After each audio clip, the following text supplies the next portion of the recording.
7h55 sur RMC et RMC Découverte. Expliquez-nous, Nicolas Poincaré. Joe Biden fêtera demain ses 100 jours à la Maison-Blanche. Et forcément, ça fera aussi mécaniquement 100 jours que Donald Trump a quitté Washington. Qu'est-ce qu'il devient, l'ancien président? Eh bien, il ne fait pas que du golf, comme on aurait pu le penser. Il fait surtout de la politique et il prépare sa revanche. Lundi dernier, il a donné sa toute première interview à la chaîne Fox News et il a confié, pensez très sérieusement, à se représenter en 2024. Il l'a dit à la Trump, c'est-à-dire en toute immodestie.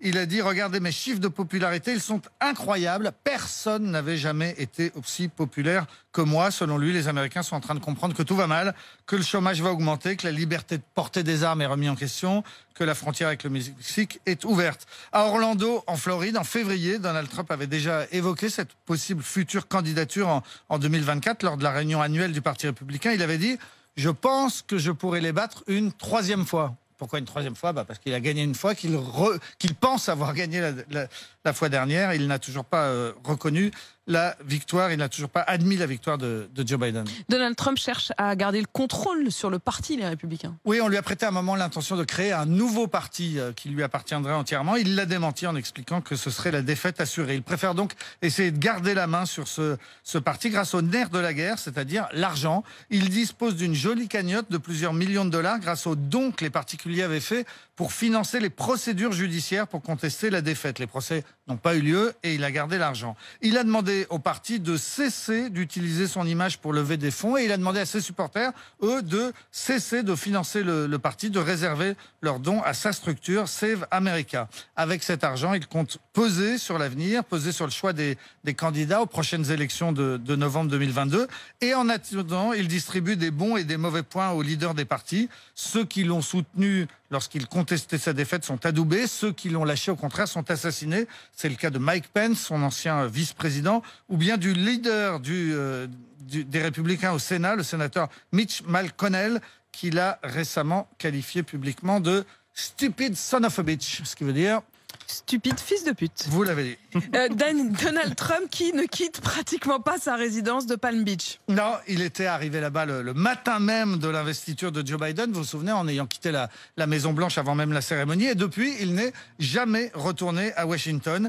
Il vit dans une gigantesque propriété sur une ligne de milliardaires en face de Palm Beach. Ça s'appelle Mar-a-Lago. C'est une demeure qui compte 128 chambres. Elle avait été offerte à l'État fédéral pour devenir la résidence des présidents américains en hiver. Seulement, les présidents n'y sont jamais allés. L'État a donc fini par la revendre. Et au milieu des années 80, Donald Trump l'avait rachetée. C'est génial, en fait. Il avait déjà racheté une maison de président, en fait. La Maison-Blanche d'hiver, avant même de savoir. Et il avait déjà fait une très bonne affaire, puisqu'il l'avait acheté moins de 10 millions de dollars, ce qui était un très bon prix. Depuis, il en a fait un club privé où des gens peuvent venir profiter de la plage, des piscines, du golf, à condition de payer un droit d'entrée de 200 000 dollars. Autrement dit, il vit dans une somptueuse résidence qui ne lui coûte pas un sou, mais qui, au contraire, lui rapporte de l'argent. Il a toujours eu le sens du business. Il l'a encore prouvé aussi très récemment lorsque les 300 plus gros donateurs du Parti républicain, donc les milliardaires américains, ont organisé leur congrès à Palm Beach, juste à côté de chez lui. Il en a profité pour affréter un bus et tous les faire venir chez lui pour les inviter à dîner. Enfin,